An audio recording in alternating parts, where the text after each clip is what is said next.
Good afternoon to you from all of us here at Julian Campbell Foundation. And in this week's video, we're going to be talking about the real reason because we've been examining a lot of literature. So what is the real reason? So for years and years and years, we've been looking as a foundation when we're supporting young people and their families, we've been looking more at social media and the dangers of the content of the social media on our young people's minds, especially in that important time of their development. It's just really important to curtail images of pornography or too much information for their developing minds. And what we're seeing now actually is that it's not so much the content, but as well as the content is everything that it entails. It's being packaged in using all of this artificial light.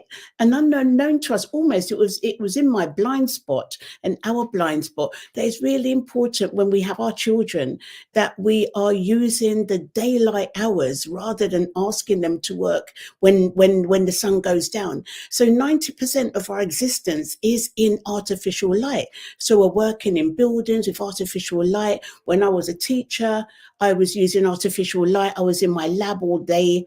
And the children I taught were there. I mean, they'd go out for dinner time, but essentially when they're in schools, they're using a lot of artificial light. And then when we go home, then we have the artificial light again. So it's actually the artificial light that is exacerbating the circadian rhythms, the rhythms that are helping us to stay up in the day and go to bed at night. And because they're so disrupted, it's difficult for our children to get sleep. And because it's difficult for them to get sleep, because of a neurotransmitter or a hormone, melatonin, with the artificial light, it actually cuts the production of melatonin because it thinks it's the daytime. And when it cuts the production of melatonin, the sleep hormone, is difficult for our young people to get any sleep. And because it's difficult for them to get any sleep, then their patterns get disrupted. And here forward, there's more weakness or vulnerability to having mental health disorders. So we're talking about stress, anxiety, depression, bipolar, all of these external disorders is more possible. And it's not so much the content of the social media, although that's something that as an adult or a parent, we can train our young people and give them the confidence to be able to use the internet for the information that they need to get. But more importantly is when they're doing it. Are they doing it in the daytime or are they doing it in nighttime? Some of our young people, they're actually using internet or their mobiles from 9 o'clock or 8 o'clock in the evening through the night. And this doesn't have a good impact for them going forward. I'm just looking, and thank you for leaving all of these messages. It's really great. And so I'm referring to a piece of research. There's been lots of research, but more recently in Australia. In Australia, they looked at thousands of young people as well as adults and the impact of them and the circadian rhythms when they were, those that were up in the day and sleeping at night, and those that were, they had all different types of schedules, as well as people that are working through the night. And the findings are the same, that the melatonin production is hugely reduced. And when it's hugely reduced, this disrupts the sleep patterns and it impacts concentration. It's difficult to think. The cognitive processes are impinged or curtailed, and also more likely to have mental health situations, mental health challenges such as stress, depression, and anxiety. So what can we do as parents? What can we do as carers to make sure that our young people, our young minds are built in a way that they're not subject to all of these things? And it would be leading by example. So in my book, Runs in the Family, we talk about this, especially at things like meal times, for example. At meal times is not good. I mean, I'm addicted to my phone. I've got my phone right here, right next, right here and right now. but not to have it on the dinner table, because it's just really important for us to be speaking with the young children and people in our lives to find out how their day went. All of this is just so important, because young people can speak with us instead of taking their conversations to their friends on social media. And in the mealtime as well, like having that discussion and building that discussion, it's just a great thing for young people. And research shows that a lot of young people that have a minimum of 4 to 5 meals a week with their families, they're less likely to go into drugs or to drink excessively or to have any mental health difficulties, because they're actually talking with their family. And another thing we can suggest as well as this is not having social media, access to social media or mobile phones beyond 9 o'clock.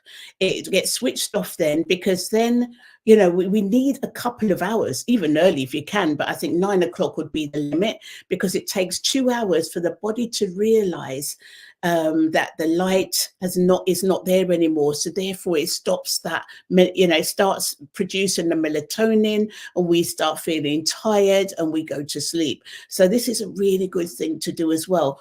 Or if you've got lights or white lights, and change them to dimmer switches. So they're not just there to look good. Actually, they do look good, don't they? It's not just dimmer switches, but making sure that the white light that we have is orange light or red light. Because here's the thing, white light and blue light, especially blue light in the white light, is high energy, is high frequency, the wavelength is lower, and therefore it's more powerful. And it's this that stops the melatonin production. It's not red light or orange light, because red light and orange light has a lower wavelength, it has a lower frequency, and then and it doesn't impact the melatonin. So we can still have some light there. So by reducing that, reducing the level of the light in the evening, and also using red light or a light from the red end or the orange end of the spectrum is much better, because then we have that melatonin production being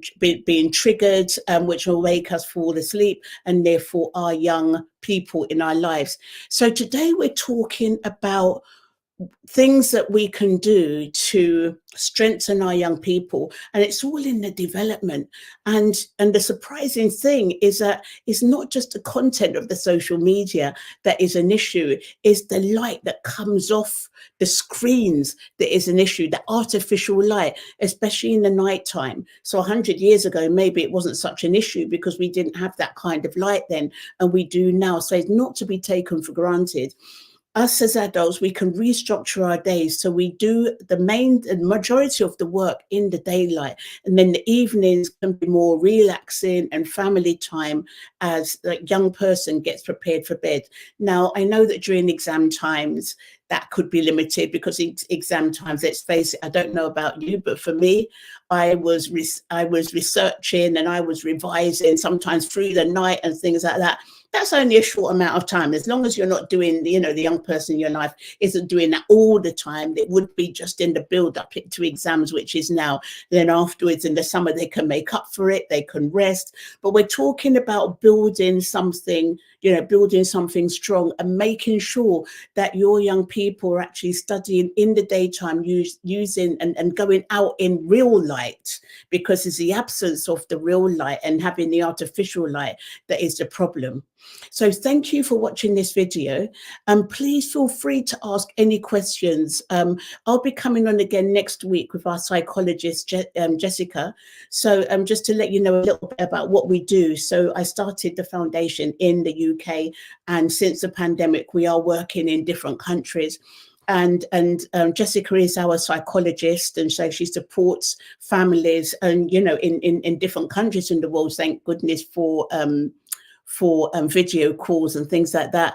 And she wants to come and she wants to speak about it as well. So if you have any questions about any concerns or what you can put in place, you can feel free to come and ask us then. But the 3 things immediately you can put in place is just making sure that the young person in your life is using daylight hours for their work and not working in the nighttime, making sure that all of these mobiles and computers and things are switched off, and they're not being used beyond I'd say 9 o'clock or at latest 10 o'clock, because really we need 2 hours for, once the artificial light source has been stopped, we need 2 hours for the melatonin production to start building up in our body and making us feel sleepy. So 9 o'clock is perfect, because that means by 11 o'clock they're there in bed. And I'm talking about young people, I'm talking about teenagers. I'm not talking about 7 or 8 year olds, because teenagers, they'll be using internet sources for their homework and doing all of this. So the first thing you can do is making sure that they do their homework as soon as they come home in natural light, so earlier in the evening.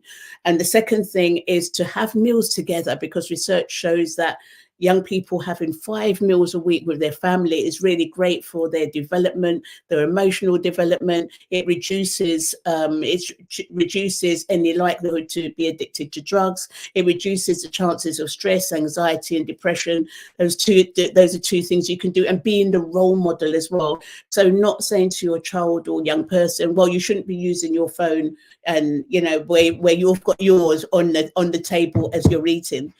So thank you again for watching this video. Please feel free. Oh, thank you, Sonali. It's great to see you.